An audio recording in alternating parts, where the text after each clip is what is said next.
하나님 아버지, 오늘도 주의 말씀을 들고 서서 하나님의 말씀이 우리의 믿음이 되어지기를 원하오니 역사하여 주시옵소서. 우리 안에 역사하신 하나님의 능력이 살아 움직이게 하여 주셔서 주의 말씀을 믿고 순종하기를 시작하는 사람들의 기도와 간구가 응답되는 것을 체험케 하여 주시옵소서.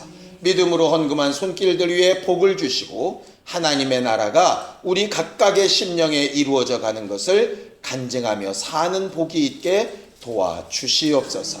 예수님의 이름으로 기도하였습니다. 아멘. 하나님의 말씀은 이사야서 66장 7절에서 9절까지 말씀을 함께 같이 합독하겠습니다. 이사야서 66장 7절에서 9절까지 말씀을 함께 같이 합독하겠습니다. 함께 읽습니다. 시작. 시온은 진통을 하기 전에 해산하며 고통을 당하기 전에 나말을 낳았으니 이러한 일을 들은 자가 누구이며 이러한 일을 본 자가 누구이냐. 나라가 어찌 하루에 생기겠으며 민족이 어찌 한순간에 태어나겠느냐. 그러나 시온은 진통하는 즉시 그 아들을 순산하였도다. 여호와께서 이르시되 내가 아이를 갖도록 하였은즉 해산하게 하지 아니하겠느냐. 내 하나님이 이르시되 나는 해산하게 하는 이인즉 어찌 태를 닫겠느냐 하시니라. 아멘. 우리 하나님은 생명 주시는 분으로 성경은 기록하고 있습니다. 그리고 하나님이 만드신 우리에게 생명의 신비를 가장 잘 체험할 수 있는 도구로 주신 것이 바로 부부, 가정, 그 가정을 통해서 자손이 태어나는 것이죠. 생명이 잉태되고 태중에서 그 생명이 자라고 그 자란 생명이 세상에 태어나는 것은 말 그대로 참 생명의 신비라고 밖에는 설명할 수 없는 일입니다. 과거에 목회하기 전에는 당연히 나이가 되면 연애하고 연애하면 당연히 결혼하고 결혼하면 당연히 애 가지고 애 가지면 당연히 낳고 낳으면 또 절로 잘 크고 뭐 이러는 건 줄 알았어요. 근데 제가 전도사로 임명을 받고 나서 첫 번째 신방이 이제 유산한 가정 그 여자분을 신방하는 것이었거든요. 그러니까 그 전까지 계속 유산을 해왔다가 이번에도 유산할 기미가 있어서 아예 이렇게 들어가 있는. 그래서 그때 나이가 어린 총각이었죠.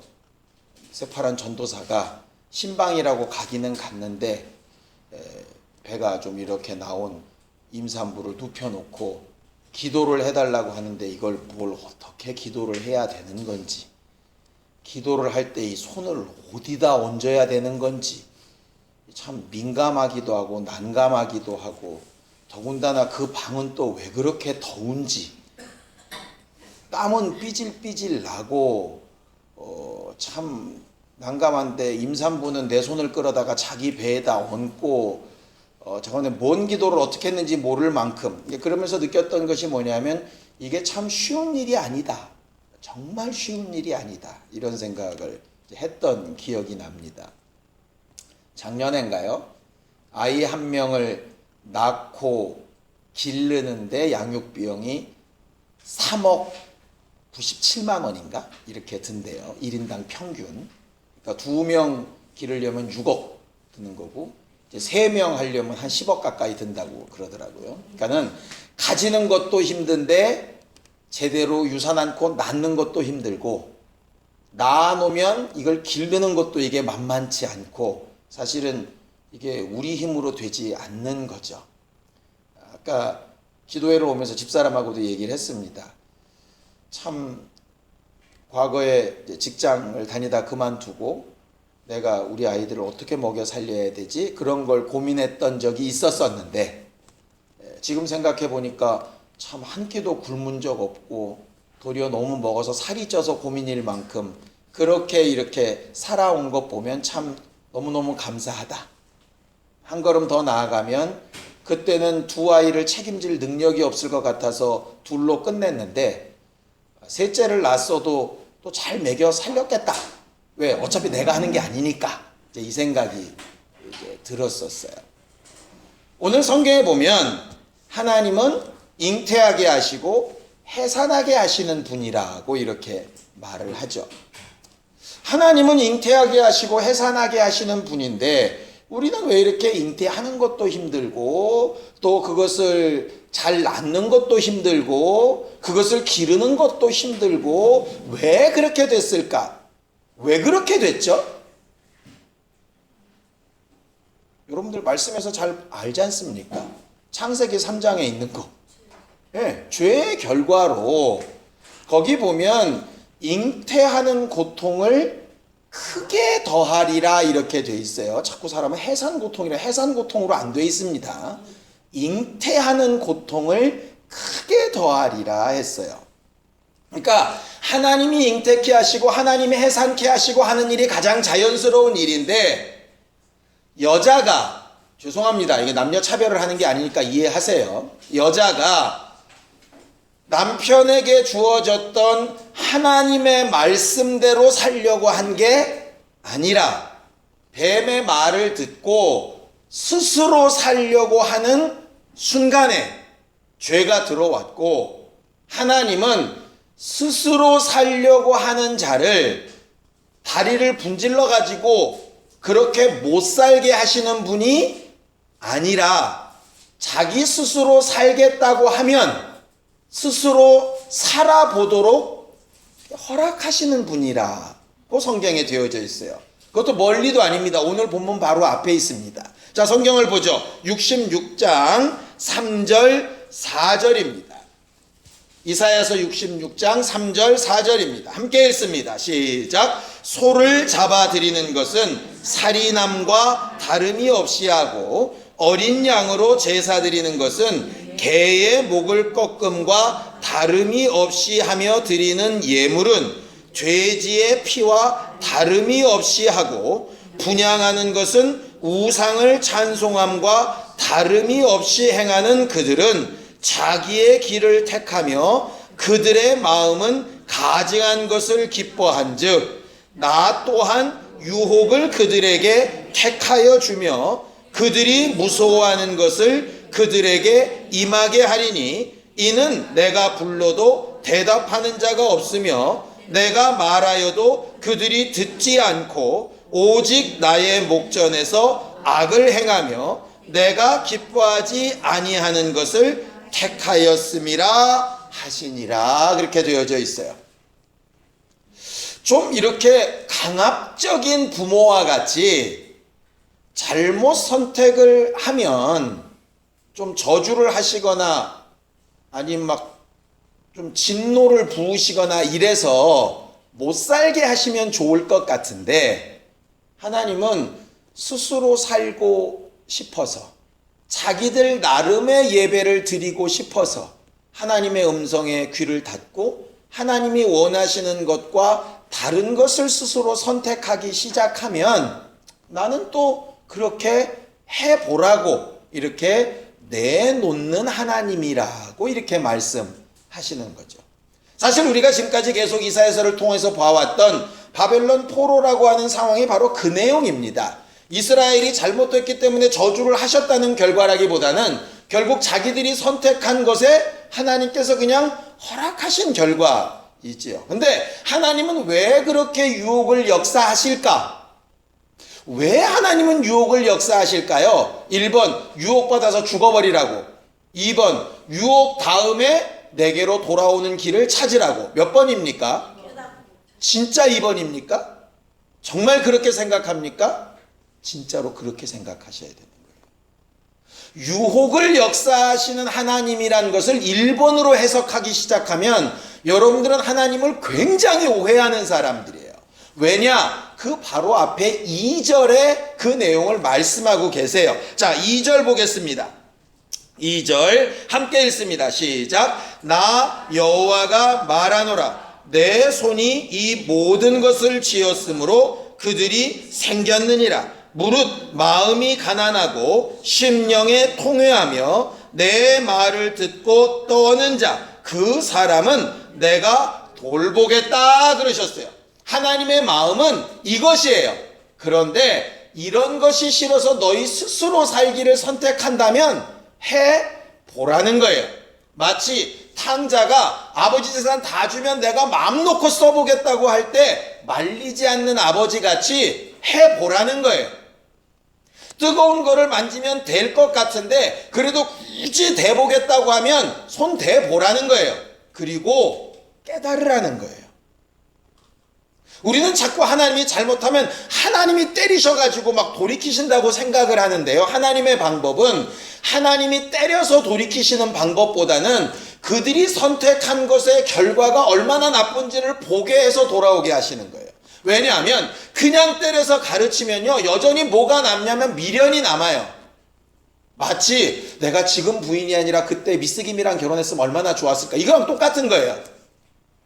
안 해본 일에 대해서는, 억지로 못하게 한 일에 대해서만큼은 해봤으면 어떨까 하는 게 있어요. 그러니까 하나님은 그것 자체를 아예 없애시는 거예요. 해보라는 거예요. 그냥. 대신 누구한테 손해냐? 우리한테 손해죠. 물론 그게 전화위복이 돼서 굉장히 잘 회복되는 경우라면 끝은 좋지만 어쨌든 시간, 아픔, 상처 다 받게끔 되는 것이라 이 말이죠. 그럼에도 불구하고 하나님은 우리를 사랑하셔서 우리에게 어쨌든 생명 주시기를 원하고 돌이키기를 원하시는 거예요. 돌이킬 때 어떻게 돌이키기 원하시느냐? 아까 그렇게 돼 있죠?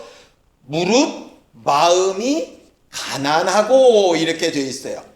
마음이 가난한 사람, 심령이 가난한 사람, 뭐가 있다고 돼 있죠?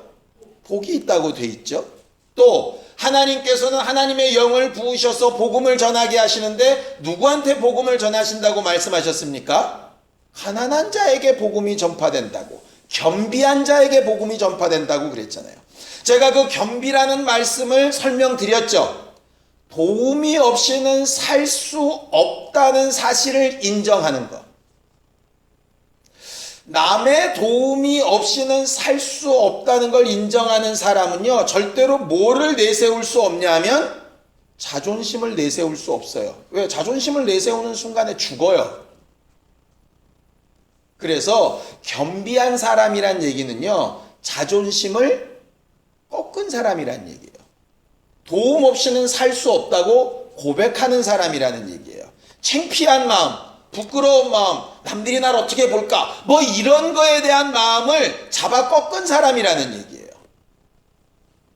그러니까 수로보니게 여인처럼 예수께서 그 입으로 자녀에게 줄 떡을 개에게 줄 수 없다 해도 겸비한 자이기 때문에 개라도 부스러기를 먹는다고 얘기하는 거예요. 내 더러워서 안 해. 이러면 방법이 없는 거예요. 하나님 앞에 나아가는 사람이, 도움을 요청하는 사람이, 기도를 부탁하는 사람이 자세한 말씀은 못 드리는데요, 그냥 알아서 기도해 주세요. 이건 어쩌라는 건지 도대체. 그 다음도 있죠. 심령이 통회하는 사람. 통회하는 사람이란 얘기는 말 그대로 회개하는 거잖아요. 근데 내가 지은 죄를 회개하는 건 너무 당연한데, 내가 지은 죄가 아닌데 이 하나님의 말씀대로 살아보려고 하는데 안 되는 것도 우리가 회개해야 되는 부분 아니겠습니까?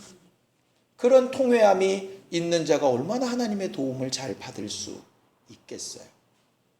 결국 이런 기도가 하나님의 마음과 생각을 움직이게 한다는 거죠. 해산 얘기로 시작했으니까 해산 얘기를 좀 하죠. 히스기야 왕 사건을 기억하실지 모르겠습니다. 랍사게가 쳐들어와서 이렇게까지 얘기를 하죠. 전쟁할 힘과 능력이 있으면 내가 말과 병거를 줄게. 공짜로. 지금으로 따지면 탱크 다 대줄게. 그 몰 수 있는 병사만 있다면. 이건 거의 놀리는 수준을 넘어서는 문제죠. 게임이 안 되니까 끝장 보자는 겁니다. 근데 히스기야가 하나님 앞에 그 편지를 갖다 놓고 이렇게 기도합니다.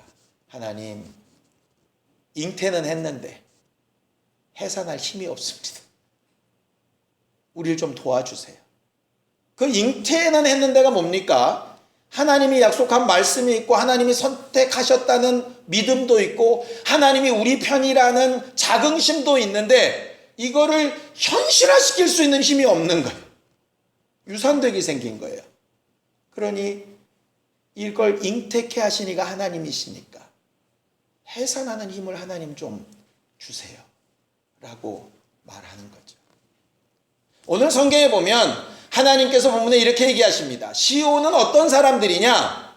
여러분들이 행복해할 만한 진통이 시작되기도 전에, 고통이 있기도 전에 애가 순산이 돼버리는 거예요. 했는데 내가 나온 거야 그냥. 숭풍 그냥. 그리고 기르는데도 고민도 없이 그냥. 어떻게 그게 가능할까? 가능하죠. 하나님이 잉태케 하시고 하나님이 해산케 하시면 가능한 거예요.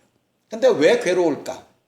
하와의 사건을 보면 하나님이 하시고 하나님이 마무리 지으셔야 되는 중간쯤에 이게 자꾸 내가 하려는 방법이 들어가는 거예요. 그러면 하나님은 네가 하고 싶어? 그래 하고 이렇게 뒤로 물러나시는 스타일이시라. 그러니까 그렇게 해봐서 잘 되면 정말 좋은데 안 되면 안 되는구나. 또 가난한 마음으로 주 앞에 돌아와야 되고 이래야 되는 거죠. 이 말은 그러니 우리는 아무것도 하지 맙시다 이 말이 아니에요. 이 일을 시작하셨으면 하나님이 책임지실 거예요. 그러니 히스기야 왕이 마치 편지를 갖다 놓고 하나님 앞에 해산할 힘을 구하는 것처럼 오늘 저녁에 우리가 기도해야 될 여러 가지 기도 제목들에 우리가 이미 기도해야 되겠다. 이걸 기도 제목으로 알아야 되겠다. 이 부분은 하나님의 도움이 필요하다. 내 힘으로는 안 된다. 라고 하는 마음과 믿음을 누가 시작하셨느냐? 하나님이 시작하셨어요. 그러니 이걸 해결하실 분도 하나님이시니까 하나님, 이 일을 잉태케 하신 하나님이 해산할 힘도 주세요. 이렇게 고백해야 되는 일이 오늘 저녁 우리가 해야 될 일인 거죠. 거기 보면 이렇게 되어 있습니다. 사람들의 생각에 어찌 나라가 하루아침에 생길 수 있겠는가? 근데 하나님께서 하시죠. 바벨론 포로 되어져서 도무지 가망도 안 보이는데 하룻밤 사이에 이들을 회복을 시키세요. 바로의 종되었던 자들에게서 유월절 하룻밤 사이에 하나님께서 자유자로 회복을 시키시죠. 예수 죽고 부활하시고 승천하신 다음에 늘 두려워서 전전긍긍했던 제자들이 성령을 체험하는 순간에 하룻밤 만에 바뀌어서 그들이 선언하는 담대한 선포자들이 되어지지요. 어찌할 바를 모르고 내가 어떻게 할 수도 없는 상황이라 전전긍긍했던 자들이 기도하고 하나님이 일하시기 시작하면 하룻밤 만에 역전될 수 있는 게 기도의 능력이에요. 한약 첩으로 먹듯이 기도하고 하다 보면 어느 때인가 되리라가 아니라 오늘 저녁 한순간에도 하나님께서 해산케 하실 수 있는 분이에요. 사람이 하는 해산은 진통이 오고 그 다음에 어느 정도 열리고 그 다음에 시간이 좀 가고 괴로움을 다 당하고 뭐 이래야 되지만 하나님이 하시는 일은 진통과 함께 어쩔 때는 진통보다도 먼저 하나님의 역사가 일어날 수도 있는 거예요. 결국 우리가 신뢰하는 것은 뭐냐면 하나님이 주시는 응답이 있기를 원하는 것이지 우리가 어떻게 해서 얻으려고 하는 것을 지금 하는 것이 아니지 않느냐 이 말. 이사야서 66장 맨 마지막 장을 얘기하면서 이사야가 이 비유를 왜 말하고 있을까를 생각해 보면 바벨론 포로에서 돌아온 이스라엘이 회복이 된 다음에 그들이 계속 유지하나요? 또 사라지나요? 또 사라집니다. 로마 때문에 사라지기도 하고요. 예루살렘이 다 무너지기도 하고요. 다 엉망진창되고 뿔뿔 흩어지기도 하고요. 그럼에도 불구하고 지금도 살아있죠, 이스라엘이. 왜 그럴까요? 하나님께서 하신 일을 계속 기도하고 소망하는 거죠. 2차 대전 때 그렇게 수많은 사람이 죽어가면서 이제 이 민족은 끝났다고 다 말할 때 전혀 그렇지 않게 회복되는 것은 결국 하나님이 하셨다라고 밖에는 말할 수 없는 거예요. 우리 안에 잉태케 하시니가 해산케도 하신다면 우리 안에 소원을 두고 행하게 하시니가 그 일도 이루실 거예요. 문제는 그 소원이 내 임의로 선택한 소원인지 하나님이 잉태하게 하신 소원인지에 따라 달라지겠죠.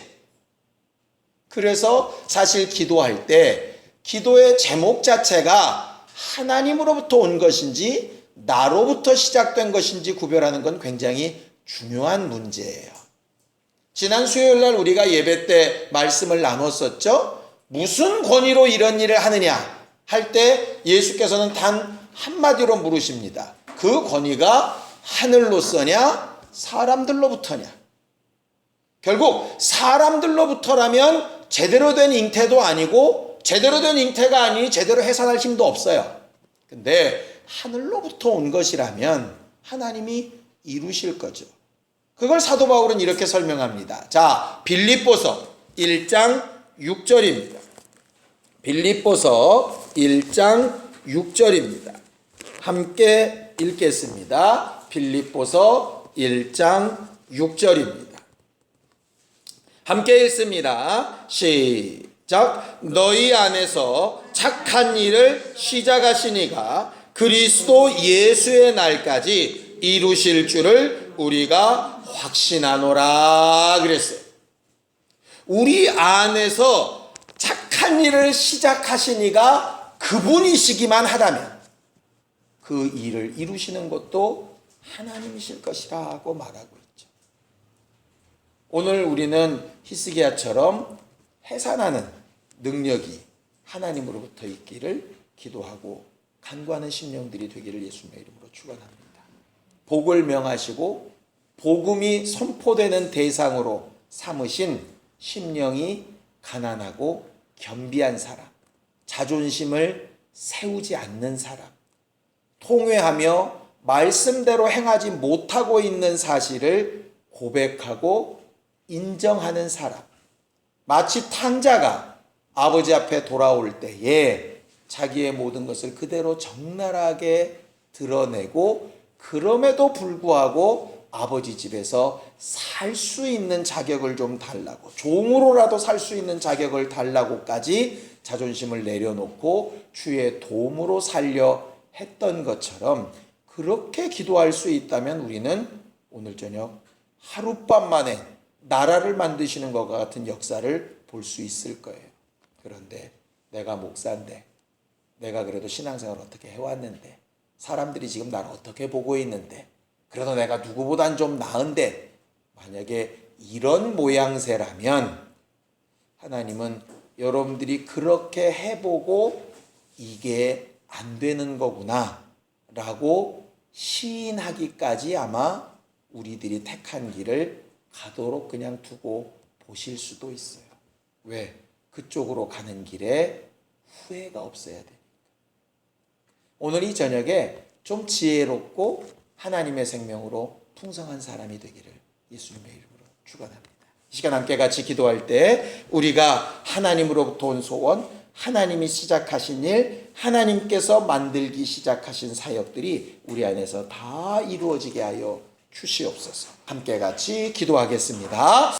하나님 아버지, 우리는 하나님의 말씀을 듣고 그 말씀이 우리의 마음과 생각을 지배하며 열매 맺게 하시기를 기도하며 간구하였습니다.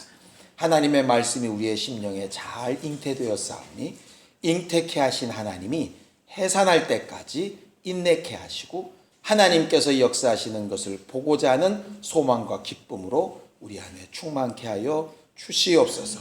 연약하고 부족한 부분을 하나님 앞에 의뢰하였사오니 주의 손을 펴사 주의 생명의 능력으로 풍성케 하셔서 하나님께서 이루시는 거룩하고 신실한 일을 보며 증거하는 우리 모두가 되도록 축복하여 주시옵소서. 이제는 우리 주 예수 그리스도의 은혜와 하나님 아버지의 극진하신 사랑과 성령님의 감동하시고 역사하시는 평안 증거가 해상케 하시는 주를 의지하는 우리 모두 위에 이제로부터 영원까지 함께 있을지어다. 아멘.